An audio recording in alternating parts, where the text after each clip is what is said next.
আসসালামু আলাইকুম। বিএসটি থেকে আসছি মোবাইল করতে।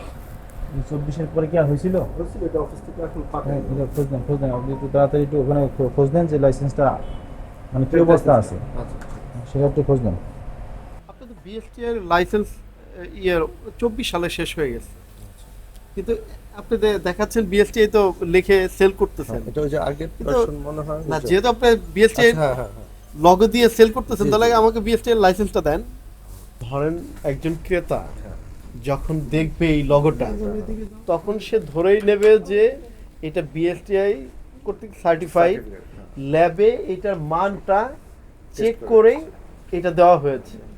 এখন আপনার লগো ব্যবহার করছেন বাট বিএসটি এর আপনি আমাকে সার্টিফিকেট দেখাতে পারছেন না, তাহলে কি আপনি ভুল স্বীকার করছেন? করা হয়নি তো, তবে অবশ্যই স্বীকার করবো।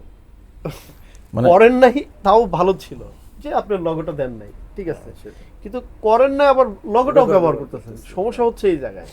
Bangladesh standards and testing institute আইন 2018, এটা 15-27 বলা আছে যে আপনি যদি লাইসেন্স নেওয়ার বিধিবিধান আছে, কিন্তু আপনি লাইসেন্স না নিয়েই এখানে আপনি স্টিকারটা ব্যবহার করেছেন, এই মুহূর্তে কি লাইসেন্স দেখাতে পারবেন? না।